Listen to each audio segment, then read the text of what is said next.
Welcome. I'm Pamela Riccia from livingjoyfully.ca, and today I'm here with Lucia Silva. Hi, Lucia. Hi, Pam. Now, we have gotten to know each other a bit over the last few months in the network, which I've loved. And I am very excited to learn more about your unschooling journey. So to get us started, can you share with us a bit about you and your family and what everybody's interested in right now? Sure. Thank you so much, because I love listening to these calls and to your podcast. It's so fun to be a part of. And I love this part of it too, where we hear about everybody's families and how they. So our family is me. I'm Lucia. My husband is Micah. My daughter Eva, and Levon is my son. So let's see. Let's start with Eva. She's 10.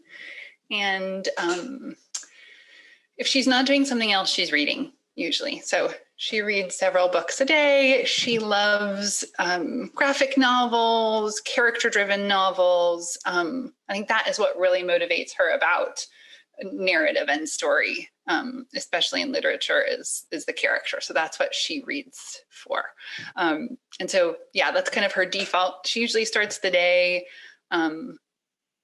drawing or making something. She does a lot of pen and ink, pencil drawing, and she's just started doing kind of more ink, like sumi ink and stuff like that, kind of two color. She loves any kind of making, art, crafting, but she tends to draw a lot. And that's kind of, since she was little, that's how she's started her day. We used to do it together, and she's kind of eases into the morning now. She's an amazing dancer. She loves dancing. She loves ballet, contemporary, making up her own dances. So she's usually doing that about the house somewhere. And now that it's different, because she usually has 4 dance classes a week, but not for the past 6, 7. Where are we now? I don't know. In that. No. I love tracking that.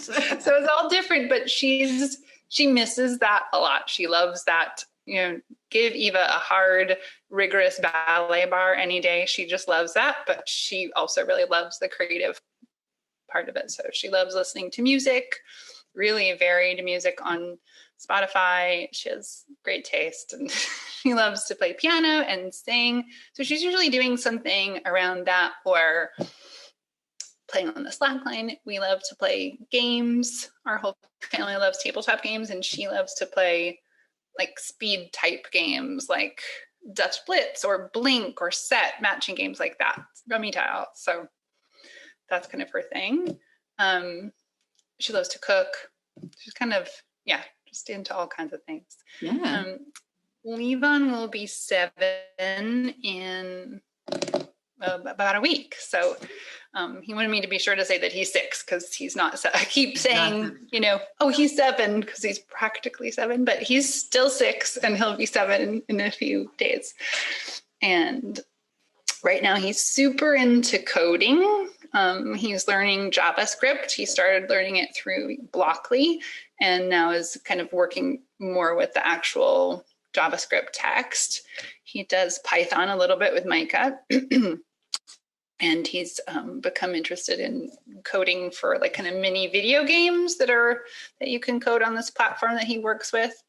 So he's very into that whole idea of coding for robotics, coding for automation. Like, he loves learning about that, and he's kind of just at the cusp of understanding how he can manipulate those for things that he can actually see. He's always loved making things like contraptions, swords or shields or catapults, or if we don't have something, he wants to make it. Like, he heard about 3D printing, so he wanted to make a 3D printer. So, he has a lot of big ideas about how to make things, and he doesn't like anything to be thrown away, because he wants to make things out of it. So he has a large collection of cast off items, bits of recycling, whatever. And he's always using a lot of duct tape and making things. And he's really into martial arts. He practices Taekwondo and Capoeira, which we haven't been doing because of the pandemic. But he still does a lot at home. And for a long time, it's probably like a year, 2 years ago, maybe now, that he has been inventing his own martial art that he calls Jujatsu Cormier, which comes with its own moves and its own language. And he still does that a lot, kind of, it pops up every so often. And he also loves music, and he's just starting to get really interested in reading. So he's doing that a lot more, especially graphic novels. And he loves story. He's always, so for him, that's where the reading or TV shows or even just talking and relating to the world, he wants to figure out the story. What's driving people? Why do they do this? Why is this way? He's really into the big, meaty conversation and pulling out story from things. So that's what he's had. And Micah is 42. We're both 42. We're a day apart. And he is a professor of political science at the University of Georgia here in Athens, which is why we live here. We're from Los Angeles, and the kids were born in San Diego, but we've been living in Athens for the past 5 years due to his job. So he does that, and he was a professional working musician, a touring musician in another era of life. So he plays a lot of music, guitar and piano, and that's always happening. And he's also really into math and data-driven coding kind of stuff. So he'll always be reading some kind of math book or something like that. And he's always reading really interesting literature and stuff like that. And me, I'm 42, and I also love making things. So any kind of move around, but I love knitting. Right now I'm really into sewing clothes, and kind of diving into new fiber arts, dabbling, and sometimes I get really into it, or sometimes I kind of try out things. So depending on where I am with that. And then like Eva, if I'm not doing something else, I'm reading. So, and I also really love character-driven literature and literary nonfiction, and read a lot of poetry. And so that's sort of always been a kind of frame for my life.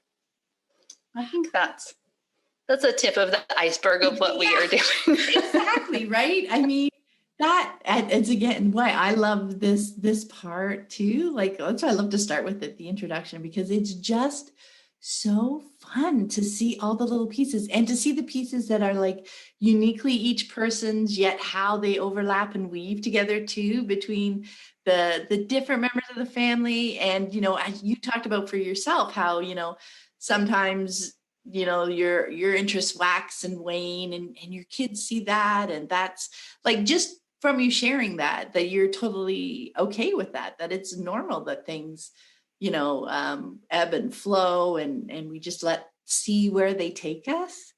As it's so fun. And that iceberg metaphor, I mean, it's perfect, because you can't give an entire picture of somebody just because even we don't know all the stuff bubbling beneath the surface, right, and everything. And it's just so fascinating to think about the different things, yet how they weave the threads between them, when you're thinking bigger picture, like how the music and the dance. And I mean, I know, because for many years I was very involved in ballet when I was young, right? And I know the music, how that weaves in there, and the technicality of the ballet, but also the freedom of the, more contemporary, the choreography. Like, it's just a beautiful, beautiful picture. Thank you so much for sharing. Oh, thanks. Yeah. And I really think too, we see those through lines, as you've mentioned, with your kids. I think it's Joseph who talked about always being interested in story, and how that, and those, I couldn't have predicted, of course, when Levon was a very verbal 1-year-old, that he would be interested in coding, right? But now I see that in the context of his intense conversations about figuring things out, figuring out how they work, how to manipulate, kind of drops into place. And those variations have really helped me see in this season of my life, which is different from another season of my life where I was super focused on a passion-oriented career that was all consuming, and allowing this to be about kind of feeling okay with putting something aside, moving on to something new, and not having just one. So I've learned that from my kids for sure, seeing how they're, I kind of just arrange all these little pieces, and it makes this really comprehensive mind. That's beautiful. And there was just one other connection that popped up for me there that I wanted to share, because you know how we talk about how, when we're passionately interested in something, yet we can discover the whole world through that, right? All the different pieces. So I was up until mid high school, very involved in ballet, right? And so as I was talking earlier about, the technical aspects and the artistic aspects of it, I eventually became, for work, was a computer programmer. And I could see the threads of the technicality, the love for the details in the programming coding, yet the creativity of you wanting to do it as efficiently, as effectively, as beautiful. Coding is beautiful. So just thinking of those two things, like ballet and computer programming, how on earth can they be related? They are at the root. That's so cool. Oh, I love that. That's fascinating. I also really relate to that. Exactly. Okay, so we should probably move on, because I would love to hear how you discovered unschooling and what your family's journey looked like to get there. You're kind of... I thought a lot about this because we had a very meandering step forward, step to the side, step back journey to where we are now. I'm sure it's true for many people, but there's so many parts of it. And I think in terms of how I discovered unschooling, always for me, the first thing I think that planted this seed in my mind when I was 15 or 16. I definitely wasn't older than, I think I was 15 or 16. And I discovered this book in our local library called The Day I Became an Autodidact by Kendall Haley. And it's a memoir by this woman who was then a girl. She wrote it when she was 15 or 16. I think she was 16. And she also lives in Los Angeles. And she decided she was done with school. She went to a very well-regarded private school in Los Angeles, and obviously, had lots of academic pressures and so on and so forth. She came from a writer family, and she decided to graduate at 16 and kind of finish her credits and leave school. So for her, that was the path. She didn't drop out of school or leave school early. She graduated at 16, and kind of I think it was written in 1989 or 90, something like that. She leaves school, and because she found that it was limiting her passion to learn. She's just one of those people who kind of belonged to another era. I think she loved classic movies, and she liked to read Plato and Somerset Maugham, and write these kind of witty, dry plays. And so she leaves school and designs her version of what she felt a full education was, and her parents are fully supportive of this. And so she's going to read everything ever published, sort of thing, of the classics. And she writes a couple plays, and she acts in a play. And I was so taken with that. I really related to that I had different tastes maybe in some ways, but I really related to that idea of feeling so limited by the constraints of what I had to do all day long, and the intellectual and creative pursuits that I had. And so I petitioned my parents to let me do the same thing, which was, I think they listened to me for sure, but that was not an option in the world that we lived in our family in our milieu. That was like, I don't think so. That sounds so cool, but yes, exactly. Which I totally understand. There were ideas about college and how one was going to get a scholarship to college and things like that of course were just beyond where we were at that point. But that lodged in my brain as the ultimate. And so many years passed between then and now. But I think somewhere my younger brain had retained that idea and that belief that was a viable path of learning. And so much transpired, and I became sort of more interested in educational reform and revolutionizing public education and things like that's where my focus was, and it was still very school oriented. And fast forward many years, Eva went to a Montessori school here in Athens the first year we moved here. And homeschooling was not on the table. I knew a lot more about it by then. I felt it was not for me for various reasons at that time. Anyway, she went to kindergarten and it wasn't horrible. Eva is very much she's going to be okay everywhere. But I didn't want okay. I don't want okay, right? And that was a year of real disconnection for us. Eva and I were always very, things changed a lot. We'd moved and she was in school full time. I was home with Ivan. And we met a group of homeschoolers here in Athens where homeschooling is much, this is the South, so homeschooling of various kinds is much more prevalent, common.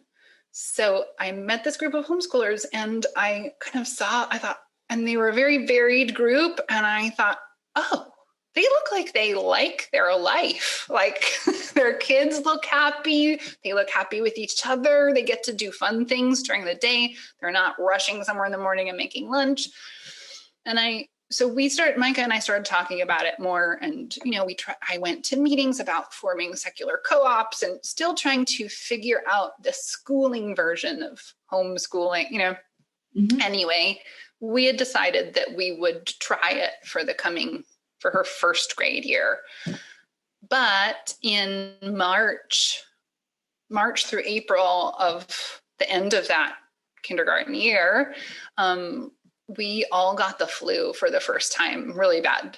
And kind of one after the other, it was like Eva, then Levon, then me, then Micah. So all told, we were home for a little over 2 weeks. Nobody went to school because someone was sick.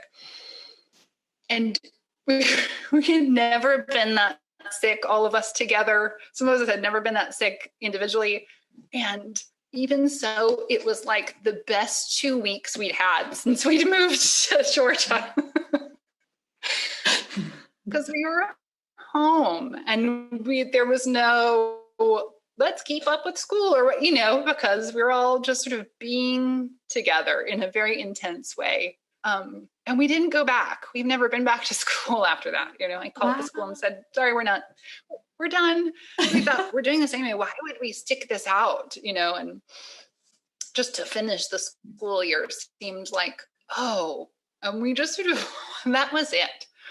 And so in the next, it was probably 6 months, definitely through that whole, I think probably from then through the summer, through September or something, we did the version of deschooling that I think is common for any homeschooler or is recommended when you leave school. It's different from what I understand now about really deep unschooling, deschooling, kind of more dismantling, but I think of it more as decompression, where I didn't worry about curriculum. I didn't worry about what we were doing every day. I was just like, everything is going to be fine. Our focus is being together, rebuilding our families, rebuilding our connections, having fun, which now I realize is also a way to live permanently. But at the time, I didn't really see a timeline on it. And I think I had the freedom of, Eva was 5 and, Levon was still a toddler. So, and she'd had a year of Montessori too. So, which sort of gave me this like, she knows how to write in cursive, and we're all right for a while. And over the next few years, we kind of, every once in a while, I'd get real fired up about needing to figure out the right way to absorb mathematical thinking. And I took these courses in how to teach math and teach mathematical thinking and create, I bought a lot of curriculum, and we would use it for a couple of days, a couple of weeks, we just kept, I really second guessed that joy as being a valid way to live. So I had a lot to walk through there. And at that time, I think Micah was much more focused on really paying attention to the kids, how they looked. And because they were young, sometimes we get those free years in the beginning of really not having that anxiety I think for different people, that anxiety about what schooling should look like or what they're learning, what they're missing out on, comes at different ages, maybe related to what we experienced or what our anxieties are or whatever. But in those early years, it really was, Micah just kept saying, like, the kids are doing great. Listen to the conversations we're having. Look at their self-possession. They're busy all day with their endeavors, of what they're choosing to do. They're making amazing stuff. And I kept going, okay, what about math though? And, that went on for a long time and in and out of that. And it wasn't until, relatively recently, I think maybe I had started listening to your podcast a little over a year ago, or maybe more, and this podcast, and I had read some of your books and kind of gone in and out of going, yes, and then going, but I don't know if that's right for us. Yes, okay, I get, but I don't know if that's right. I really, there was a lot of back and forth between my instincts and my willingness to really be present and dive in, and my willingness to agree to opt out completely of something that was all around me. And by that time, our group of homeschooling, I have an amazing community of friends here, a group of families that my kids have become very close with their kids, and we are close in our own ways, and we all school differently. But every once in a while I go, oh, that sounds fun, or that sounds clear and finite. Like, we're going to do this from 9 to 1, and then we'll be done. And then I can check off that we've done school. You've learned something. It took a long time for me to let go of that. And I think really in the past 6-7 months of this pandemic, of being both, I joined the network, the Living Joyfully Network, I think a month or two, I think in February or something. So it was perfectly timed for me to be really steeped in this community of people who were thinking deeply about exactly the thing that I was deliberating about or waffling about, and were going for it in so many different ways. And that is really where we started to rapidly move through all of the parts that we, and just kind of that has been snowballing over the past couple of seasons into just going, okay, I think we've been unschoolers all along in our hearts. Yeah, right? All people are unschoolers to begin with, right? We learn how to not be okay with that. But yeah, I think that was the end of the long journey for us in terms of getting to our beginning. If that makes sense. Like, I now fully step into that, and so that was a long meandering way of saying that was a long and meandering road. For sure. Well, and I love that. Thank you for sharing that detail, because I think so often people not only think it, but have an expectation of themselves that it should just be a switch. like, on off thing. Oh, we're unschooling now. Boom. You know what I mean? But, it's why so often we talk about it as a journey, because it is so important to be true to yourself and to respect those questions that you have as they bubble up, because, or else you're just kind of pushing them down and saying, no, I don't do that anymore. I don't do that anymore. But you don't process through them and really understand why.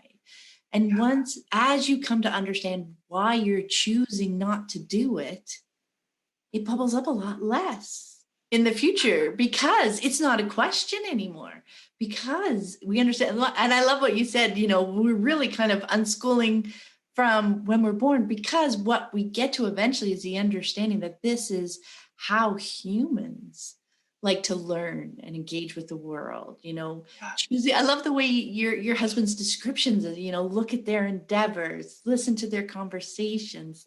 They're just living this life fully, and you were actively like processing as these things come up. And so sometimes that processing was getting distracted by other people's, or I know, just having a path, 9 to 1, this and this, tick tick tick. I know that would, right now in my life, that would just be lovely.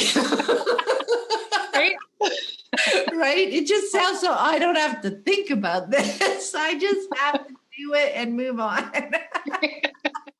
So totally, the attraction to that is understandable. But then as you try it, it doesn't work so smoothly. Right? And the cost of it is great, I think, for our family. Yeah. The cost of enforcing that was great in terms of what we lost in connection, what we lost in happiness and joy. It wasn't horrible. It was better than so many other options, but it didn't feel, I guess maybe it didn't feel true for us. It felt like I was, I'm kind of a systems thinker. I like to find, this is the best way to do this thing. I'm going to apply that here. I always like to find out who's done this, who's grokked this, figured it out, hacked this thing. Okay, I'm going to do that. And I think, sometimes resisting that of like, ooh, that is deep work. Do I have to do that about everything? And that is some of the resistance for me in the beginning of, and then coming through that part of it. I guess I won't say the other side because it's ever evolving, but sort of sinking into the place we're in now, that work now is the joy of it, is part of the, that emotional, intellectual, interpersonal, self-reflective work that I think was daunting in the beginning of like, you mean I'm going to be on all day? And realizing that, no, I'm going to be a human being all day with my kids who are human beings all day. And we're going to figure this out. But, that's a whole other thing that took a long time. But I struggled with that a lot in the beginning. And whenever I feel any inklings of that coming up again, I know it's because I'm not diving in deep enough, sort of living up here and being distracted. It's easy to feel that you want to shove some things off your plate. And then I look around and think, well, none of those things really need to be on my plate at all. So that insight is just, it is such a fundamental and valuable shift.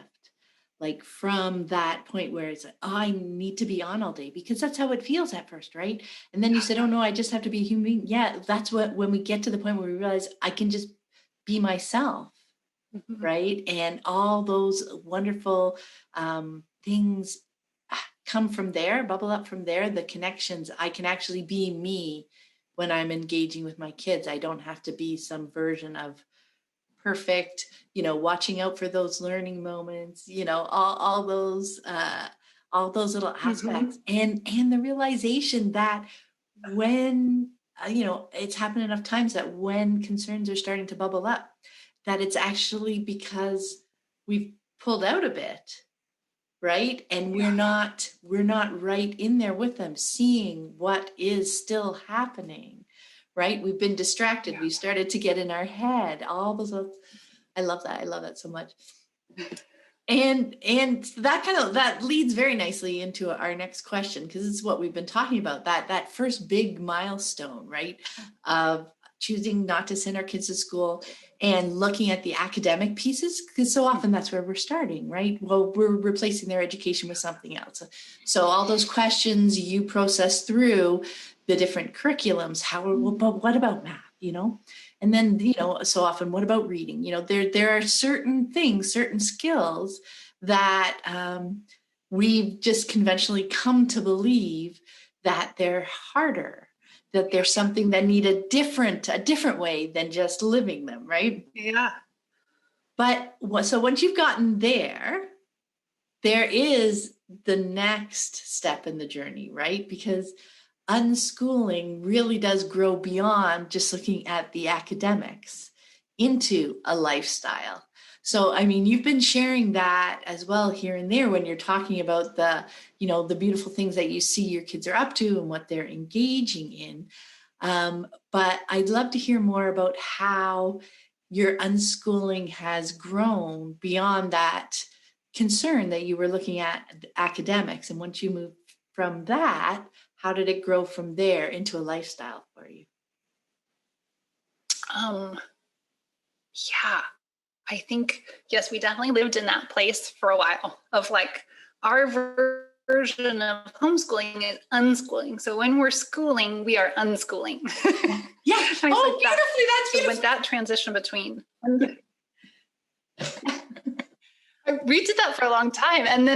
And I, my response to people sometimes they say like, oh, what kind of homeschool? That's sort of a common question in homeschooling. So it's, like, what do you do or what do you use for math or whatever? And for a long time, my response was, oh, we're kind of unschooly, because I knew from what I was reading, in especially online in Facebook groups, and reading Sandra Dodd and stuff, that there was this, what I viewed as this far side of radical unschooling. And so I was like, okay, we don't do unschooling lifestyle. We're not radical unschoolers.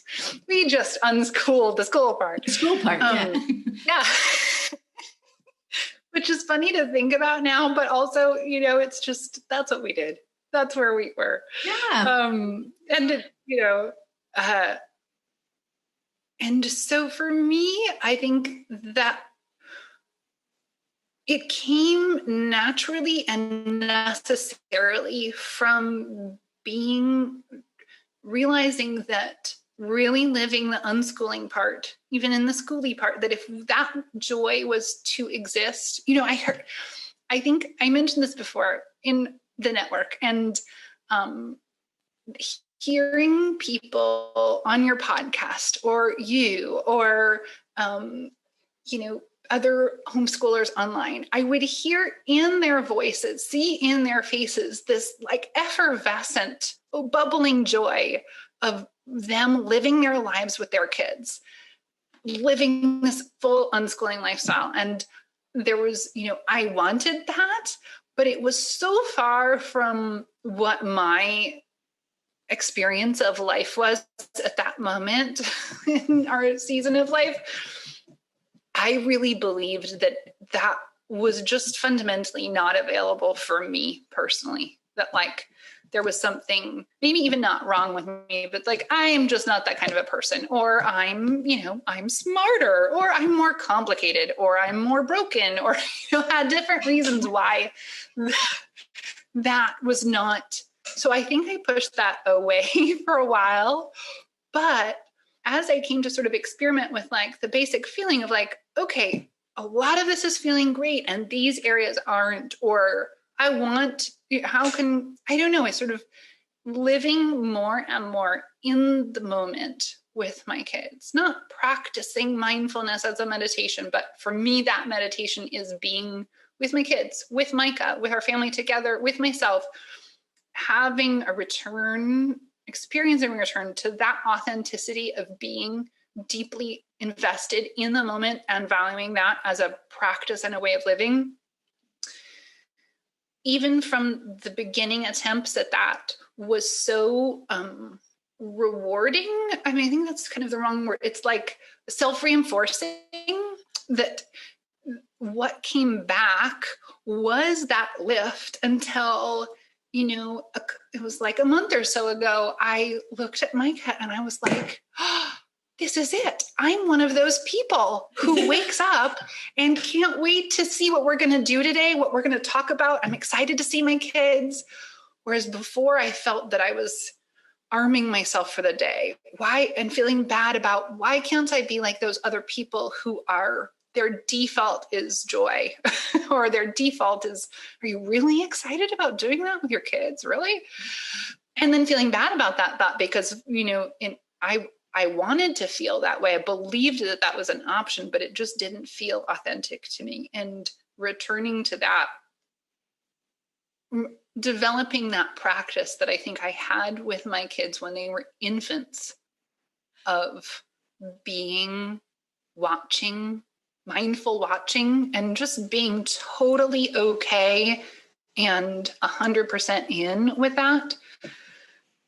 And at the same time, learning to advocate for my needs and myself, or just believe that that wasn't going to disrupt our day, that I didn't have to put myself on hold to repair later, or get away. Mm-hmm. I think those things mixed together to create this really sort of rapid spiral into this lifestyle of, oh, okay, here we are. This is a way of being. And I no longer thought of unschooling as a way to approach school, or that's one way to do school, I guess, is in an unschooly way. But sort of unschooling as a lifestyle is choosing more and more, choosing what we want, what we value in our life, the relationships that we value, the experiences we value, and believing that that is our highest priority, and trusting that good will follow out of that. It doesn't mean that everything is great, but that it is authentic and kind of true to ourselves. I don't know. Oh, thank you so much for sharing that. And I remember when you posted that in the network and you're like, at first I thought y'all were just kind of crazy and, your own kind of breed of people, which was fine. But I love that. And I love the way you explained how, of course you were unschooling your school, right? So during the day when you were engaging in doing the things, whatever, you were following their interests and diving into that kind of stuff and supporting them that way.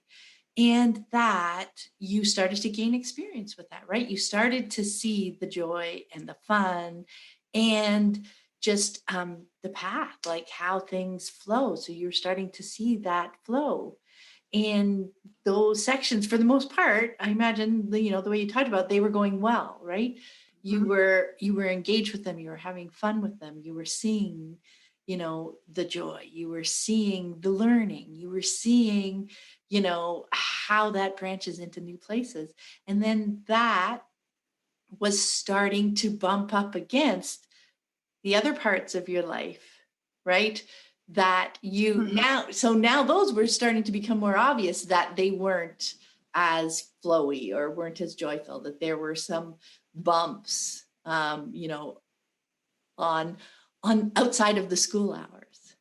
You know what I mean? That's what it sounded like to me, the way you're describing. And then it's like, oh, so, then you start questioning, this approach that's working so well with the schooly stuff, start to explore that approach with the other bumps, the lifey bumps, right? The lifestyle-y bumps. That is brilliant, such a way. And that's very similar to the way it worked for me, because I remember when I first read, Sandra Dodd and Joyce Federal, that were online way back then in forums that they were. It was like, this is awesome, but I won't be doing that. This is great. I love it. Yeah, but I won't be doing that. I remember that completely, right? Because that just seems super foreign. Mm-hmm. But once you gain some experience with it and start to see it in action, it's like, it's just learning other things, right? Learning things about life versus learning things that look schoolish. Right. Those more schoolish subjects. But in fact, it's all learning. And so just the slow expansion of it from the more academic subjects into the life bits, that's just so fascinating. Thanks very much for sharing that. And I think for me, certainly, and I'm sure for other people too, I think for some people it is within them the right path to jump in and go all in and unknot all the knots and go for it. For me, it was part of an important part of my journey, of our journey together, to be able to say, we won't be doing that. Yeah. And realize that, like, well, I can come back to that later, but I'm not going to start because I think that for me, my personality, for Micah's personality, her kids would have been fine. That would have made me withdraw again, to sort of jump into those more radical places where we are still sort of teasing out those knots of, there's always room for growth. And we have a lot of, areas in which our house looks a lot different than maybe other unschoolers' houses in various ways. And we're still sort of, the more we can be super comfortable and comfortable with pushing up against our discomfort, that's where the place where we can live richly and feel the freedom to go, well, what if we didn't say that was not okay? So we're sort of, we're a little slower maybe, and that feels right. Yeah. Well, I mean, and that's why I still love doing this podcast and talking to different families, because the journey is so different, right? Like you said, some people are more comfortable jumping right in and doing all the things and unknotting that. And it depends on where we're starting. It is so individual. So that's why I always love hearing people's journey, how they discovered it, how they walked through it, because, there will be other people out there who can relate to each different story. And just knowing the vast, complex, expanse of different stories helps people understand just how individual unschooling is. Yeah. Right? Yeah. And, which again leads so nicely into our next question. Because that's kind of the next paradigm shift that happens, right? That shift away from feeling those unschooling rules. Like you and I, when we said, well, that's not going to happen, we were seeing those as unschooling rules, right? Like unschoolers do this, right? We were still in that point where we saw it as rules, and that wasn't a rule yet that we were comfortable, following by not releasing, you know what I mean? But anyway, so now we get to this nice next big juicy paradigm shift where we really release the idea of there being rules, and we start exploring what are the right choices for our unique family, which, as you alluded to earlier, which is why unschooling can look so different in different families, can't it? Mm-hmm. This has been a huge shift for me. I think going back to that sort of systems thinking of like, oh, this is the way this is done. And not really trusting my innate wisdom or that I even had any. Yep. And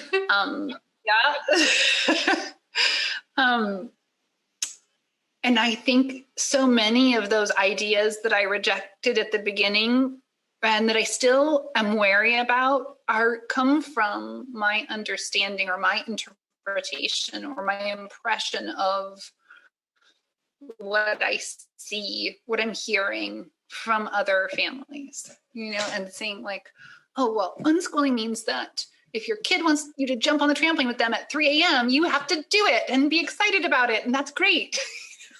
And going like, okay, well, then we're just going to keep bedtime where it is because I can't even go there. And realizing that like and seeing that there are all kinds of connected ways to have conversations about everything led me to, the more we did that, and realizing that I could still be open and curious and come to my kids without an agenda and really have the authentic conversation about things and still not go over what I considered the deep end, led me to, that I realized, oh, that's a deep end for me.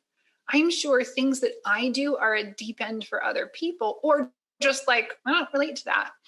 And then coming to value what it is about our household, our family, that makes it a vibrant unschooling place. Even I think in the beginning reading about, well, to unschool, you must strew these interesting items about the home. And, I set up this nature kit with binoculars and a nature notebook. And so the kids can look at birds. And I was like, oh my gosh, we have to do this thing with the birds and the binoculars. And I really latched on to those I'm always interested in learning as an adult. I'm learning German, and I'm also learning how to play the guitar.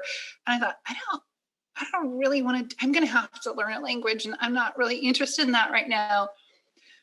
Ignoring this huge swath of intense conversation that we have going in our house at all times, that for us, our sort of panoply of ideas is sort of in the air for our family, that we're all big talkers, in case you can't tell. And everybody's always blah, blah, blah, blah, blah, blah, blah. Mike and I are always discussing some big thing, wrestling over an issue, like intellectually, like figuring something out, talking to Levon about his existential questions, talking to Eva about a piece of music,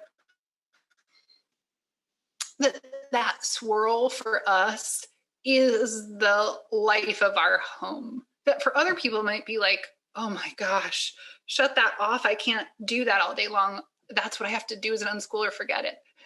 And so really coming to, I think so much of it is about trusting that you have the capacity you have, and that your kids will step into that, so long as what you're creating, for me, so long as what we're creating is authentic and present and mindful, that living any kind of a rich life like that is going to lead to wanting to seek out more richness and complexity and intellectual and creative endeavors. And that if I'm not into birds and my kids don't care about birds, I don't need to set up a binocular nature station. But if they are, I'm ready to, jump in and be like, wow, I've never noticed that, right? But I think I still viewed it as originating from me in terms of what I was feeding them. And so, I'm providing all of this, which is not really interesting to me. Instead, I'm just going to talk about the things that are interesting to me. And occasionally someone will be like, oh, what's that? And then I'm going to respond 100% to anything that is brought to me. You kind of went off and didn't really answer the question, but that was beautiful, because that is entirely it. Like, we can see how unschooling, looks in other people's families. Like, people are sharing what they're doing, and I'm doing this and I'm doing this for them. And we hear about 100 different families as we're scrolling through online, and all of a sudden we feel like, oh my God, there's 100 different things we need to do, right? And you think, I need to, show them the whole world, and, that they're very well-rounded, and, these are all subjects that they should have some exposure to. Like, we can really get caught in that swirl when we think of it as, still thinking of it as our job. You know what I mean? When we're saying that we need to, our job is to bring all this stuff and make sure they're exposed to all these things. Which is exhausting when you think about it that way. Yes, it is. And that shift to understanding, like, I love the way you described the richness of your family, what unschooling looks like for your family, because it's about the unique people in your life, right? So it's for you guys, it's so much about conversation, so much about ideas, and just helping them by getting them access to the coding platform, and helping them having those conversations and the music and like it's always been so interesting, in families where music is a big part of their lives or weaves through their lives. So often it's because there's a parent who is into music. And so it is the background of the people in the family, maybe or maybe not. The child picks up on it. But if a parent's interested in it, it becomes part of the fabric of that family, right? And that it's the fabric that's important and the unique individuals, right? And it's all about, and that's where you get to the part where it's like, it's not, we have to do all this before they turn 18, right? When when they're curious about birds, they could be 25 or whatever, but then that's when they can dive in, we can dive in, we can help. Like, when my kids are interested, when your husband's interested in something new, right? Mm-hmm. If you find something related, you're going to bring it to him now because all of a sudden he's interested in this thing. Like, that's how we're people engaged together in a family. But when you share it online and newer people see it, they're like, oh, they take that in as an expectation, although you're just happily, excitedly sharing the cool things that you guys happen to be doing, right? But then when you see 100 people, they're so excited about birds, and they're so excited about mountains, and they're so excited about snowflakes, and that's all. You just feel bombarded by that. But the realization that what's important is what's striking your own family's curiosity at the moment. What's making them light up. So I love that because it can look so different in every single family. But the foundation is the same, right? Because you're just excitedly pursuing whatever anybody's curious about, right? Yeah. Yeah. I love that. Love that. So cool. Okay, so now we're going to take another step deeper on our journey. And now, and you talked about this a little bit as well, our self-awareness begins to grow, right? And you mentioned not coming into conversations with your kids with an agenda. That's something I think that comes as our self-awareness grows and we start to realize, we kind of want this conversation to take a particular path, right? Even if we don't verbalize it, that's where the self-awareness piece is so important, because so often it's just kind of ingrained in us at this point. We've grown up with, this is the way this should flow. This is the way that should flow.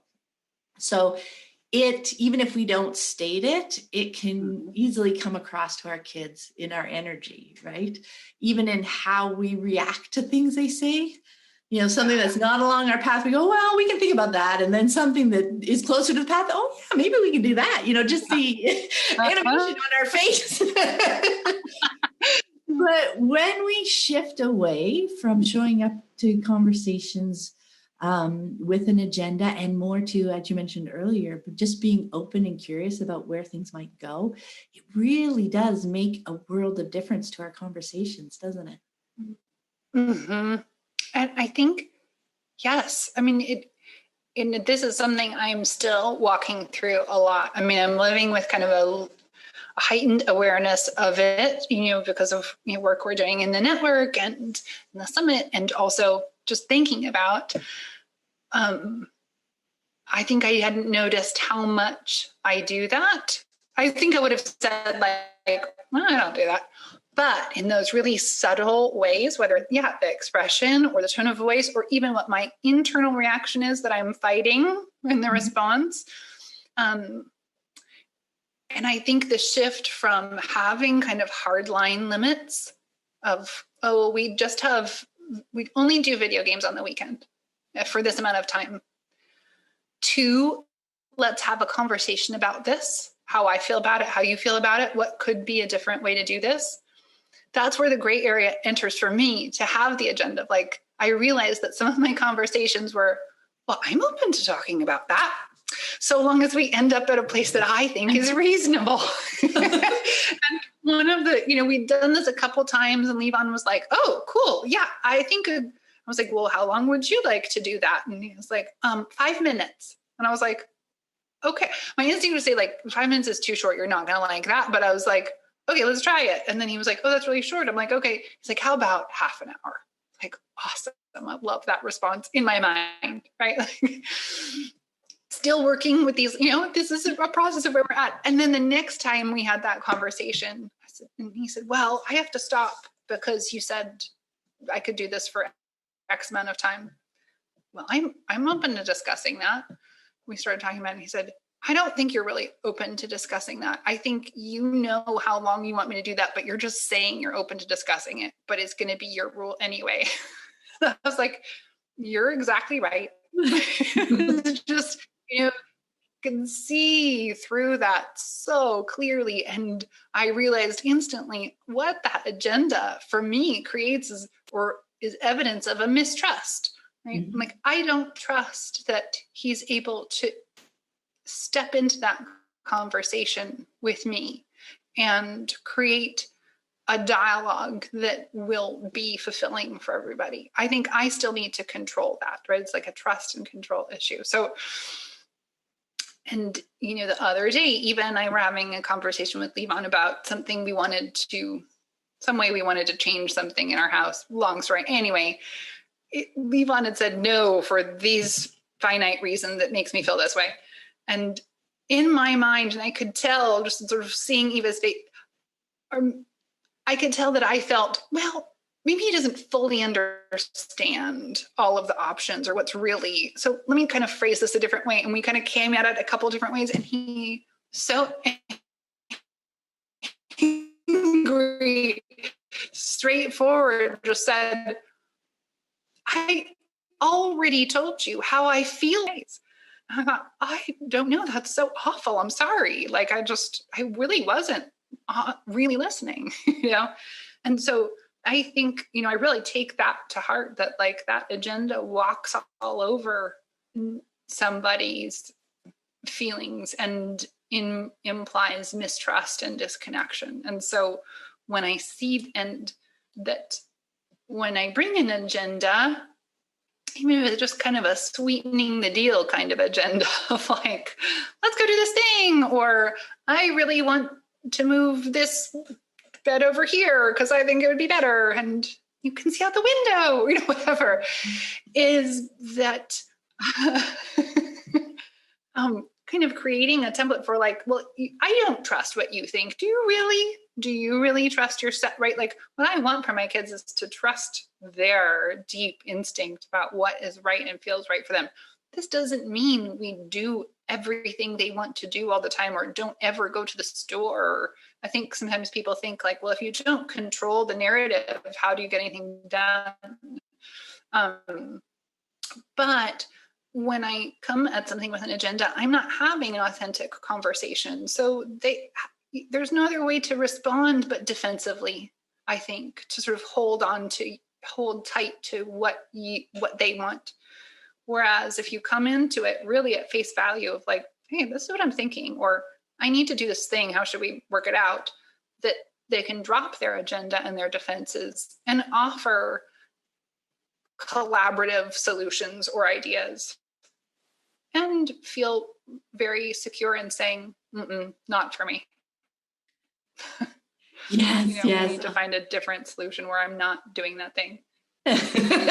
So yeah, that's been huge, especially too in sort of in the area of sibling conflict too. I think you and Anna in the network really helped me with this. I think for so long I was coming in with the agenda of solving a problem and being the arbiter, and dropping that agenda and just being there to listen and reflect and validate for everybody and keep everybody physically safe, and has been enormous. I mean, that's been so huge, and it happened so fast. It was like my kids didn't need to get used to. They were just like, oh, this is so much better, just like, oh, Mom, can you come over? We need you to stand here, because they know that I'm not, well, I've listened to both sides, or I've decided this, or this is the way we handle this, and that I can feel that I am truly a part of that interaction, that it's not like, oh God, I have to come over and decide this thing. And that it can really feel, I mean, I guess it's not fun, like in that conventional sense, but it's real. It's real work that we all feel good about afterwards, even if we're not feeling good about the outcome. We feel, I think the difference is feeling true to ourselves, that someone didn't apply an agenda to us, and that it can feel like that's the meat of our life. That's what we're doing. That's what we're doing for the next half an hour is talking through this thing. And that agenda piece has been, I'm still super working. That conversation with Levon was just 2 days ago. It's a thing all people do. But being aware of it makes it so easy to go, oh, you're right. Whoa, I messed up on that. Let me start again. Yeah. Yeah. And it's not something to realistically have this expectation of ourselves that we'll never do. I think the self-awareness piece is the important piece, is the realizing, I really want this to go a certain way. And once you notice that, when you dig down a little bit more, you can figure out why. What is it about this path that I'm attracted to that's so important to me? Because then you've got more information to actually bring to that authentic conversation, right? You're bringing your needs and your wishes instead of the path, instead of the solution, right? So giving up your path forward, releasing your path forward doesn't mean giving up why you thought that path was going to work for you. It means all of a sudden being open to more paths, really, right? Yes. When you come open and curious with your needs, a context of the situation that you can bring to the conversation. That's why we always talk about, as we talked about earlier, it's not about being martyrdly, not about giving up our needs, right? In the conversation, not about saying, okay, whatever you want, we'll do it that way. Yeah. But bringing us as a real person to those conversations and what our needs are, but being open and curious to see what they can bring to the conversation. Because as you were saying each time, right, is that trust piece, but we communicate that we don't think our kids are capable. Like you were saying, going into those conversations, like, do I really want to leave it open for what he's going to think? It's because we don't think at whatever age they are that they're capable of considering our needs, bringing that into the conversation. But like you said, how quickly it's gone, because they truly are, aren't they? Right. And that's exactly it, right? Like that. A human being is, we love each other. They are very interested in my needs, in my person. I'm very interested in their needs and their person. They have no idea how to address or even desire to address my anxieties and fears, right? Like if I bring anxiety or fear instead of bringing my needs, that it's so easy to respond to that type of human interaction. And that's where you see, like, they just step right in there. And I think that's the difference, is we think, coming from another paradigm, that like, well, they're not going to be able to think about me. And then really thinking like, who am I bringing? Like, have I ever really brought just myself and not, yeah. Yeah. And that just tied in so nicely with what you were saying earlier, because when we come in with that agenda, even unspoken, when we're coming in with that energy, they have to meet us with that energy, that defensiveness, right? They have to defend themselves in their position. So we don't see them thinking about us because we're not really thinking about them. We're coming in with our agenda. So they have to meet us with their agenda, and then we have to battle. Yeah. But as soon as we come open, they can, and it depends on the child and how many years, like the transition is theirs, again, uniquely to own. Right. But I mean, I had the same experience. It was so quick for them to get to that open place. It's like, oh, finally, they're letting me be myself in this conversation, right? Yeah. And then they bring their creativity. They bring so many interesting things. back to that joy piece. It's like, well, no, I can't imagine I could ever like you said, like have fun in those situations. Like they're not literally fun, but like you said, they're real, really us, and they take however long they take.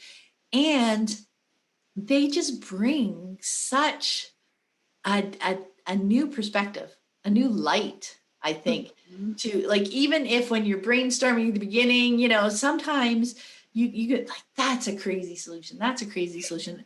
Especially, even with sibling conflicts, right? We can still come with, what we think is fair. But we soon realize that it doesn't matter what we think is fair, which is why it feels so good not to have to arbitrate their conflicts, right? But to be there to hear and listen and to help them, if because sometimes we might notice that little body language clue from one child who isn't yet, maybe hasn't really realized yet enough to verbalize what it is that they're feeling. So we add value to the conversation that way. Totally. It's not leaving them to themselves to try figure it out. But it is our family, and especially when they come and ask, so can you come stand with us while we're working this out or whatever, because you can add those little pieces to the conversation. Sometimes they just want your presence, and they'll let you know that too. But those real authentic conversations versus trying to push them to the path that we think is the right answer, it's just night and day, right? And in learning so much about them or things that but trusting that that's okay. Like one of my kids wants to just talk about the whole situation. Mom, we got to talk about this with so-and-so. And one wants to have a little time by themselves and take some time and then be done with it. Come back and I really interpreted that as like, ooh, that's not, it's good, quote unquote, to talk everything through. And I'm realizing like, oh, okay, you need that time. This person needs this time. You know that about them. So you tell me how you feel and we'll come back together later, or I'll sit with you until that person is done, like that, and being okay with that, or really embracing that as a valid method of coping with conflict, that it's not all going to look one way. And then the other thing you said about not being a martyr, that's not what it's about, that I think that sometimes is a piece that is missing when we hear about this, in online forums or whatever, that it can look like, oh, you just do whatever the kids want and you're this bedraggled woman doing all the cleaning and staying up all night, and missing the piece that of really, it's kind of the opposite, that you are bringing yourself. You're not bringing a role of being put upon or not put upon. It's about, and that you are expressing your needs and you're making choices based on how that works out with your family. That was big for me too, to see that like, oh, I'm just going to step into this and be this person with needs, and we're all going to respond to each other with. And the fascinating, beautiful thing is that as you fully embrace being in the moment and making choices, you may find yourself on the trampoline at 3 a.m. Oh, for sure. Completely a different experience than you first thought, right? It's like you're not dragging yourself out to go, oh my God, I'm not going to be doing that. Yet you get to a mindset where, hey, look, I'm in this moment where I am awake. I'm okay. And boy, that sounds exciting. They look really excited about that. That would be fun. And then out you are. But it's the same situation. If somebody said, hey, we were out at 3 a.m. jumping on the trampoline, boom. But who you are and bring to that, and what you bring to that, you see completely different things. That could have been a really exciting choice versus a martyrly choice. Oh my God, they're up. I must do that. Right? Yeah, totally. I love that so much. I love that. Okay, so I would love to know, what has surprised you most about your unschooling journey so far? Yes, I really thought about this when I saw your question. I thought, that's such a hard question to answer. And I realized, oh wait, sometimes something is so big that you just skip over it in your mind. By far, the fact that this is how self-revelatory this process is, that it's not about schooling or unschooling or education or not education, and there is the lifestyle piece, but what surprised me is how much hinges on my self-growth, how much this really leads me to self-inquiry, self-reflection. This has been such a huge season of growth for me as a person, not only with my kids, but in all of my relationships, in my marriage, in my relationship with myself, in my relationship with random people that I interact with, sort of who I am in the world, that's what this is about, is like being that person who's doing that on their journey and inviting that level of living from our intimate people. That has been the most surprising, because I think, as all the things we've been talking about, looking at all of these external ways to apply, when really the work has been for me. The kids have been unschooling their whole lives, and with some annoying adults trying to get them to do other things a little bit. It's not about them learning how to be unschooled, and that it's not about, this is a period of my life where I'm being an unschooler or I'm being a homeschooler. And then at some point my kids will go off to college or move out, and I will get to pay attention to myself or whatever. This is the most I've ever paid attention to myself, and to see what an unselfish endeavor that is, how that is so vital to living a totally different life than I had imagined. And for that, I am just immensely grateful. Oh my goodness. Thank you so much, Lucy. That was a spectacular answer and insight, that actually all the self-reflection and the digging into things and about ourselves is such an unselfish act, in that we can now more freely, and like you have been saying the whole call, authentically engage with the people in our lives, instead of bringing those roles and those expectations of who we think we should be in those engagements. Mm-hmm. Taking that time to understand ourselves means we can so much more unselfishly engage with others and actually hear them, see and hear them, because we don't have to come and defend and push this view of ourselves, that we think we need to have and be in those conversations. That's spectacular. Thank you so much for taking the time to speak with me today. It was so much fun. Oh, it was so great. Thank you so much. I really enjoyed it and learned so much just in this conversation. Thanks. Yeah, I loved it. I loved it. I mean, it went so many juicy places. I am so excited to share it. Thank you. And before we go, where can people connect with you online? Oh, I don't have a blog or anything like that. My Instagram is icicles and birthday clothes, and I'm not really great about posting, but every once in a while there's a snapshot of us doing our thing. Well, again, that's not an expectation that are available online. I love to see other people. I just can't seem to come up with it, but that's, but maybe could be different next month. Yes. Exactly. That's awesome. Thanks so much, Lucia. Have a great day. Thanks. Bye.